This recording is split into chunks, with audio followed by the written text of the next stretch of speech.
के प्रधानमंत्री पाकिस्तान से आए हुए आतंकवादी और पाकिस्तान जैसे एक फेल्ड स्टेट के खिलाफ वो एक मौसर कार्रवाई करेंगे, ऐसा इक़दाम करेंगे कि दोबारा पाकिस्तान 100 मरतबा सोचेगा कि भारत की सरजमीन में आकर किसी को मारने के बारे में।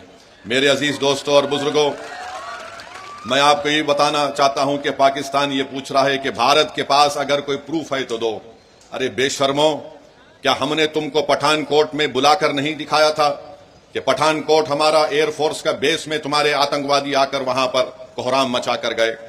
तुम्हारी लोग पाकिस्तान से आकर देखे, उसके बावजूद भी तुमने उन आतंकवादियों के खिलाफ कोई एक्शन नहीं लिया।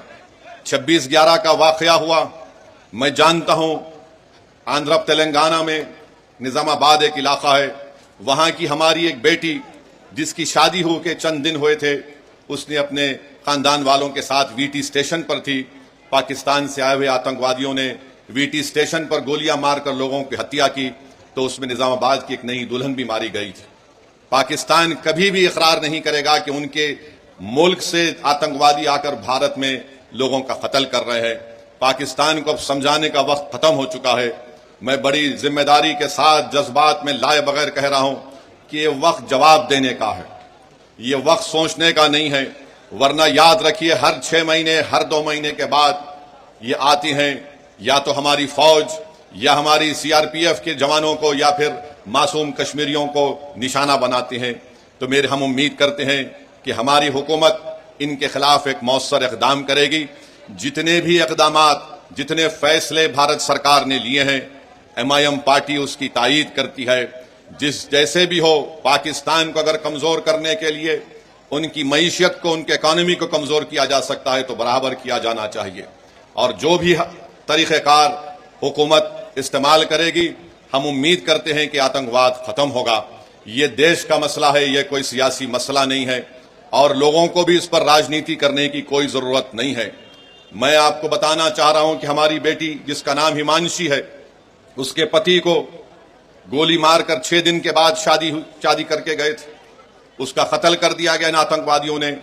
ये हमारी बेटी हिमांशी का एक पैगाम देती है, हमारे देश में बसने वाले जो लोग हिंदू मुस्लिम का जहर फैला रहे हैं, वो कहती है कि मैंने अपने पति को खोया, मगर मैं नहीं चाहती कि मुसलमान और कश्मीरियों के खिलाफ नफरत के मजारे किए जाए।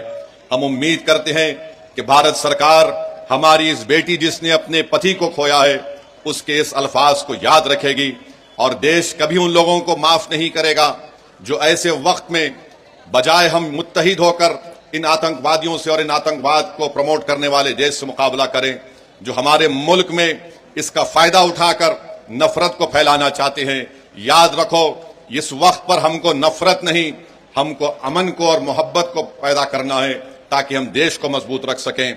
और जो लोग नफरत और जहर फैला रहे हैं, याद रखो, तुम LET और पाकिस्तान के चेहरों पर मुस्कुराहट लेकर आ रहे हो।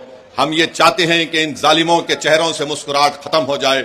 हम ये चाहते हैं कि जो लोग हमारे पड़ोस मुल्क में बैठकर हमारे बच्चियों को हम बेवा होते देख रहे हैं, हम ये चाहते हैं कि उनकी आंख में आंसू आए, वो रोएं, अपनी किस्मत पर रोएं। और आज ये वक्त है कि भारत को एक मुत्तहिदा तौर पर ऐसे लोगों के खिलाफ पैगाम देना है। हम भारत के प्रधानमंत्री से इस बात का मुतालिबा करते हैं कि जितने 26 लोग वहां पर मारे गए, भारत सरकार उनको शहीद का रुतबा दे, ताकि लोग हमेशा के लिए उनको याद रख सकें। ये मैं ही नहीं कह रहा हूं, बल्कि उन परिवार के लोग इस बात का मुतालिबा कर रहे हैं कि जो लोग मारे गए उनको शहीद का रुतबा दिया जाए। जो मारे गए उनके परिवार के लोग कह रहे हैं कि हम इंतजार कर रहे हैं कि कब हमारे मरने वालों से इंसाफ होगा। हम उम्मीद करते हैं कि भारत सरकार एक ठोस और मजबूत इक़दाम करेगी ताकि आतंकवाद का खात्मा हो सके।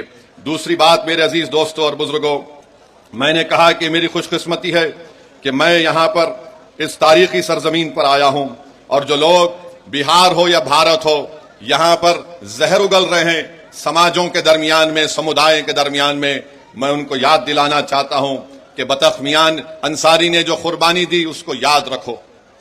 उनको कहा गया कि गांधी जी के खाने में जहर मिला दिया जाए, तो उस शख्स ने कहा कि मैं नहीं मिला सकता, और जाकर गांधी जी को बता दिया कि आपके खाने में जहर डाल दिया गया है।